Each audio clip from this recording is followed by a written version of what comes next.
Good morning. The time is 10 o'clock. This is WKYT Mid-Morning. I'm Bill Bryant. I'm Rebecca Smith in today for Barbara Bailey. Thanks so much for joining us. We have a little bit of a chance for some severe weather out there. Going to really be watching things today. We have very sticky conditions at the moment. Let's check in. Meteorologist Micah Harris is keeping track on this WKYT First Alert Severe Weather Day. Yeah, you can feel it outside, can't you? It just does not feel good. It's very volatile. You can feel it in the air, how humid it is, and also how warm it's getting very rapidly. And I talked about it this morning that much of your day is going to be dry. You got to get into the afternoon, off into the evening hours to see our next batch of rain move on through. There's the first batch that's already moved on out. But here's what I want to show you, and this is what we look for when we start to go through days like this. We look for these clouds to start to appear. You see that line? That is a line where the clouds are starting to build. You're starting to get a bit of an energy. Already seeing one popping up just south of Bloomington, Indiana, and that's heading our direction. But that's really what you watch for, okay? When it starts getting brighter and brighter with those whites, then you know those clouds are really getting going, and they'll start to move into our region, and you'll see things pop, especially toward the afternoon hours. We're at 82 degrees right now in Lexington. We're going to finish off today, depending on where you are, they're in the lower 90s. I do believe most of us will be in the lower 90s, and I do believe it's going to be very, very humid. And that'll put heat indices right there around that 95 to 100 degree reading. It's going to be pretty sticky today. Then we hit deep into the afternoon, and you'll start to see things pop, and that's really when things start to get going. I would say around 5 p.m. there is a chance of rain as things are getting going at that time. The bulk of it actually slides through late afternoon off into the evening hours, and that's where we're going to be seeing strong, potentially severe thunderstorms. And when I talk about severe thunderstorms, I'm talking about damaging winds being our main player, and not just damaging winds, but you're talking about 60, 70 plus mile per hour winds. So you're talking about some as strong as an EF0 tornado, the low-end tornado. So these are very strong storms that will get going off into the evening and also into the night. So where are we looking at? Where are we kind of pinpointing that area? That 64 corridor, this has been updated by the Storm Prediction Center out in Norman, Oklahoma. And this enhanced area has actually moved down toward the south and southeast just ever so slightly by about 25 to 50 miles. So that is the area of most concern. And the reason being because most of it that actually pops up will actually pop up during the daylight hours in this area. So that's where you're really expecting a lot of these storms to move on through. And then it slides southbound. Guys, I'm going to go over an hour-by-hour forecast. I'm going to show you when you can expect it around your house coming up. Okay, we thank you very much, and now let's get to the news. First this morning, a woman had to leap from a second-story window to escape a fire that consumed her home in Lexington. This happened off Richmond Road. It started about 7 o'clock this morning on Forest Cove Lane. That's off Richmond Road near Squires Road. And WKYT's Hillary Thornton is there with the latest. Hillary? This morning's fire destroying the home behind me on Forest Cove Lane. However, firefighters say thankfully the two people who were inside are going to be okay. The call came in just after 7 o'clock this morning. Firefighters first on the scene, quickly realizing the home was engulfed. Doing a routine walk around, finding the back of the home was pretty much already gone. Firefighters say there were two people home, both of them able to get out before crews arrived. However, one woman did have to be treated for minor injuries. She was a little scraped up on her leg and maybe did something to her hand. She said she jumped out of the window to make it out, so I'm just thankful nothing else happened. Unfortunately, we are told some of that woman's pets, who neighbors say are her world, are unaccounted for. At last check, 2 dogs and 2 cats were still missing. Firefighters say they obviously wish they could have done more once here on scene and gotten inside, but since the fire was already so far along, they say it was simply not safe for them to enter the home. Now, homes on each side of this fire did receive some minor damage. Firefighters right now going through taking the vinyl siding off that did melt a little bit, making sure that there's not anything else underneath of that siding. In Lexington, Hillary Thornton, WKYT. Hillary, thank you. And investigators have not yet determined what started that fire. Well, Lexington police are investigating a violent home invasion that has happened very early this morning and left one man injured. Yep, it happened around 3 o'clock in the morning in a home on Anniston Drive. One of the victims told police that 3 attackers forced him, his wife and grandson to the floor and tied their hands and feet with tape. He says his 18-year-old grandson tried to fight them off, so they started beating him with a baseball bat. He says they even tased the teen because he wouldn't get on the floor. The home invaders were after money, but no one in the house had any. My wife, all she was doing was praying. I mean, she was praying loud. And I think that kind of weirded them out of it because they just stayed. They didn't come in our room at all. I think one of them come in, jumped across the bed, and she thought, well, he's going to get my rings and stuff. But they didn't even try to get the rings or cell phones or nothing. Didn't offer to harm us in any way. It just kept a gun on us. And then she handed the gun to a guy, and I thought, well, this is it. But he says that's when they took off. Police searched the neighborhood for the 3 home invaders, but they were not able to find them. The grandfather says, fortunately, his grandson is only bruised, but should be okay. WKYT News has obtained the 911 call made by the woman who tried to help a 10-year-old boy who was hit by a car in Pulaski County this week. Investigators say Stanley Turner was hit by that vehicle on Monday night on Rock Lick Creek Road, and he later died at the hospital. Police are still searching for the driver. There were no witnesses to it, but a neighbor found the boy shortly afterward lying in the road. And here is the frantic 911 call she made to police as she ran to and from the house phone. Okay, do you know how to do CPR? I don't. Okay, do you want me to walk you through it? Oh, God, I'm not even near him. I'm 100 feet from him. I don't have cell phone service. Police tell us they are looking for a woman who was driving a red 4-door sedan. They say that car was seen in the area around the time of the crash. Investigators are asking for your help in another hit and run. This one is out in Boyle County. It happened Monday night near Kentucky 2168 near Danville. Deputies say Angela Fox suffered serious injuries in the crash. Witnesses say they saw a maroon vehicle leaving the scene after hitting Fox. Police say the car is expected to have some moderate front end damage. House Democrats in Washington are still on the floor on Capitol Hill, and not in the traditional way. They've been staging a sit-in. It started at noon yesterday. They are demanding a vote on gun control. The House adjourned about 3 o'clock in the morning after passing a bill on Zika funding, but the Democrats stayed put. Their sit is now in its 22nd hour. Lawmakers say they're ready to stay as long as they say it takes. Weijia Zhang has the latest from Washington. House will be in order. Even with the House officially in recess, Democratic lawmakers remain on the floor this morning, calling for action on gun control following the Orlando massacre. I said I would stay here until hell freezes over. I don't know when that's going to happen, but I know it hasn't happened yet. Lawmakers shouted down House Speaker Paul Ryan and continued to demand a vote on the no-fly, no-buy bill aimed at prohibiting anyone on a terror watch list from buying a gun. We'll be here the whole night. We'll be here as long as it takes. Rise up, Democrats. Rise up, Americans. Lawmakers led by Georgia Representative John Lewis took over the chamber shortly before noon Wednesday. Newtown, Aurora, Charleston, Orlando. What is the tipping point? Are we blind? Speaker Ryan called the sit-in a publicity stunt and said there will be no vote on gun legislation. So we're not going to take away a citizen's constitutional rights without due process. The TV cameras inside the House chamber are controlled by the Speaker of the House. As the sit-in started, Ryan shut down the cameras. The rest of the contentious and emotional debate played out on social media. Radical Islam! Kill these poor people! As the night continued, Democrats dug in. If you don't think the bill is right, come down here and tell us why. The House will be back in session on July 5th. Weijia Zhang, CBS News, Capitol Hill. And President Obama tweeted support to the House Democrats, saying, and we're quoting here, "We need more than moments of silence. We need action." And that's what's going on in the House now. Investors on Wall Street are keeping a very close eye on a crucial vote in Britain today on whether that country will stay in the European Union. Britain has been a part of the 28-nation bloc for 4 decades. Conservatives are calling for the UK to become independent, but British Prime Minister David Cameron believes the move could cause financial chaos. Keep it here on Mid-Morning. Thanks so much for joining us. In just a minute or two, you'll probably be saying, that is one ugly dog. Well, he's in the running for it anyway. We're going to tell you all about that and his connection to the campaign trail. And from meth dealer to Power Ranger, a Hollywood actor will be showing his range. We have the storms that will be sparking up later on this afternoon. That's going to give us the opportunity for strong, potentially severe thunderstorms. Now, I'm going to break that forecast down for you and help you out through your day, kind of plan around these storms. That's coming up.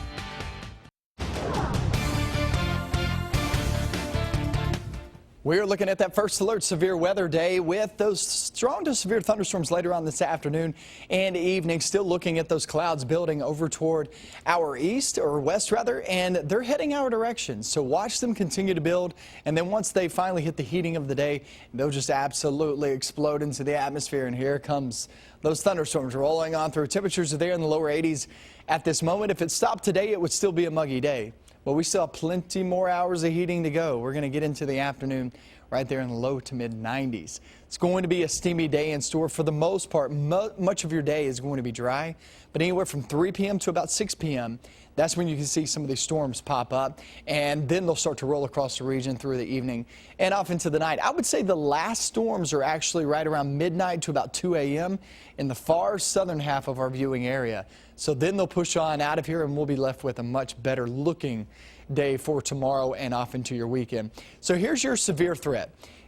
Enhanced risk over toward the east and toward the north. That is your best bet of severe weather. However, don't get me wrong, everyone still has the opportunity at some strong to severe thunderstorms. Just the best opportunity, the greatest chance is east and northeast. That's your best chance, and that does include Lexington too. So it's kind of that I-64 and I-75 corridor, and right through here, that's the best opportunity. Slight risk to the south. Reason being, you're taking it off into the evening for the most part with those storms.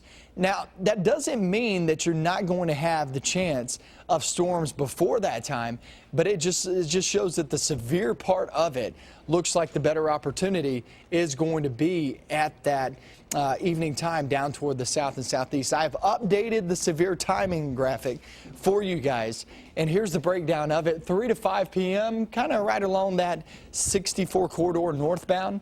And then you get 5 to 8 p.m., roughly the 64 corridor, and just to the south of us here in Lexington. And then once you get far southern Kentucky, you're talking 7 p.m. to midnight. That's the severe timing when it starts to roll on through. So just keep that in mind as you're planning the rest of your day out, trying to grill out. It's going to be kind of tough if you're in northern zones. Southern zones won't be all that tough. It's just going to be oppressive with all that heat. Yeah. So it just kind of depends on where you are with the timing. And when a storm rolls, it might be rough. It's going to be rough. All right, thank you. Well, most pet owners want you to comment, of course, on how cute their animals are, kind of like parents with their kids. But then there's this one Idaho pet owner hoping that her dog has what it takes to be crowned the world's ugliest dog. Here you go, a chance to meet him. It is Himzaboo. His owner says there's one thing that gives him the edge over other candidates, and that is his eye-catching comb-over. And we figured whether people loathe the Donald or love the Donald, a vote for him is a boo is a vote for a dog that looks like Donald Trump. The world's ugliest dog contest is tomorrow in California. A spokesperson says the contest is about celebrating all dogs and pets by showing that no matter what their imperfections, they are adoptable, they're lovable, and a great addition to any family. All right. Love Himzaboo. Well, we'll see how it goes. Very you know? cute. Maybe we'll find another ugly one too, though. You know? Well, the fashion world never looked so diabolical. Plus, Stephen Colbert's plan for the political convention. And a new twist in Bryan Cranston's career. Kenneth Craig has your eye on entertainment. Bryan Cranston has come a long way from Breaking Bad. The multiple Emmy-winning actor has signed on for next year's film reboot of the Power Rangers. Cranston will star as Zordon, advising a team of teenage superheroes. The Late Show with Stephen Colbert will broadcast live during the political conventions in July. The show usually tapes earlier in the day, but by broadcasting live, Colbert will be able to react to the day's political events. The fashion world takes a twisted turn in the psychological horror film The Neon Demon. Elle Fanning stars as an aspiring model in Los Angeles. As her career takes off, her jealous rivals are out for blood. You're a dangerous girl. Fanning says the tension of the story infected the cast. You kind of were terrified the whole time, but driven by this fear, which is the best type of, I think the best type of creativity is kind of driven by you being scared. The Neon Demon arrives in theaters tomorrow. And here's a sneak peek at Tom Cruise returning as the toughest nails Jack Reacher. Never Go Back is scheduled for release in the fall with Reacher accused of murder. That's your Eye on Entertainment. Kenneth Craig, CBS News, New York. So here's a question. What's on your Kentucky bucket list? It's a good question, and a new book will help you check off some of the items you don't want to miss. Where you can get a copy, we'll find out more about the book coming up on WKYT Midmorning. Tomorrow's Mega Millions jackpot, $363 million, and Saturday's Powerball jackpot is $203 million. We'll be right back. Welcome back to Mid-Morning on WKYT, and it sure is good to have you with us. Kentucky is known for many things, including horses, food, festivals, that names a few. And there's a new book that's making sure you don't miss any part of the Bluegrass State. The Kentucky Bucket List Part 2 is coming out, and author Michael Crisp is here to talk to us a little bit about it. So for people who maybe aren't familiar with the first book, which you brought for us, what are some of the spots on here, and what are some of the new little haunts you talk about in the sequel? Yeah, the first book came out 4 years ago and profiled the absolute top 100 experiences to have in Kentucky, such as attending the Derby, visiting Loretta Lynn's home place, Corvette Museum in Bowling Green. So over the last 4 years, I had so many people come to me and say, you need to do another book and profile even more things to do in the state. And so that's the idea behind the new book. Michael, where do you get your ideas, including now the sequel?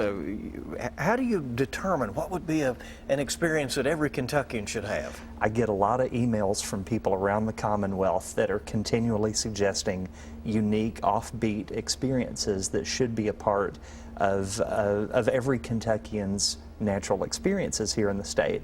But also I like to go out and explore myself and see what the state has to offer. There's a lot of nooks and crannies in the Bluegrass State that need to be explored.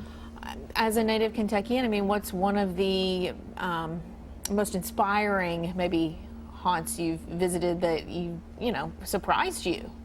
Well, there's really so many, but one of the things here in central Kentucky, we just have a whole lot of really great things to do, and one of which is visiting Keeneland, dressing up, and really appreciating the social aspects of a Keeneland trip, and so that's profiled in the first book, but yeah, we've got a lot of surprises in the second. I think Raven Run is one of those amazing little spots here in Lexington that, you know, surprised me as someone who's not from here when I realized that that was right here in our own backyard. I was like, that's amazing. Raven Run is actually in the new book. It's one of a few different wildlife sanctuaries we have, and you're right, it's an amazing zoo-like environment, except a little bit more accessible. Michael, it's coming off the press today and available, and you're going to be having a book signing coming up on Saturday, July 2nd at Morris Bookshop. I know you enjoy meeting your readers and probably, dare I say, hearing about another sequel, maybe, some other ideas. You remember we talked about this the last time you were here. I said, why don't you do a sequel, right? Yeah, you were the first person to ever put that bug in my ear, and so, Bill, you received the credit and the blame for this second book. I make a lot of money for other people. No. Thanks for coming by. We appreciate it. Good luck with it. All right. Appreciate it. Thank you. Keep it right here on Mid-Morning. Back in just a moment, we're going to check in with a Mr. Food Test Kitchen and see what's cooking up as we head toward the weekend. You don't have to go to a deli to get some crunchy, juicy pickles. Yum, yum, yum. Just head to the Mr. Food Test Kitchen. Right, and with just 5 ingredients in a few minutes, you've got everything you need to make this authentic half-sour dill pickle dish.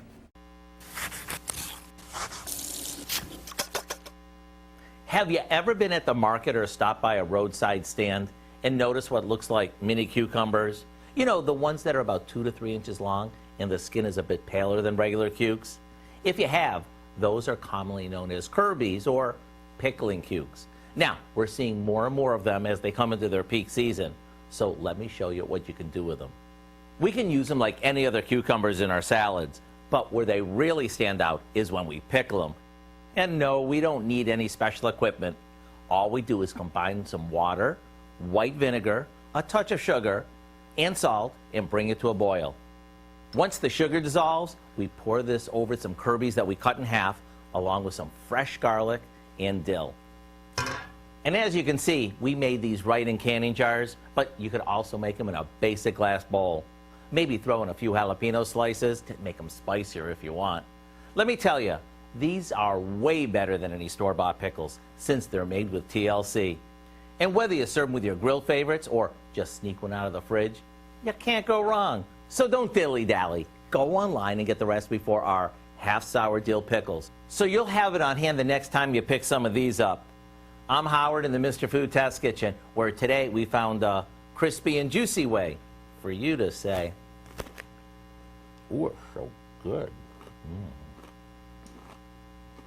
Crunchy. Look pretty good. Yeah, it's all right. All right. What's sour than that? More sour than that. We're looking outside with the severe timing. There we go. With strong to severe storms, I have updated it from this morning. Only an hour back from what I had this morning, so it's not a huge difference. But you can see about 3 to 5 p.m. I expect these storms to pop up, especially central and northern zones. That's where they'll pop up first. And then they're going to slowly move their way southbound. And slowly being the key word there, because number one, we're talking damaging winds. I believe that's our primary concern.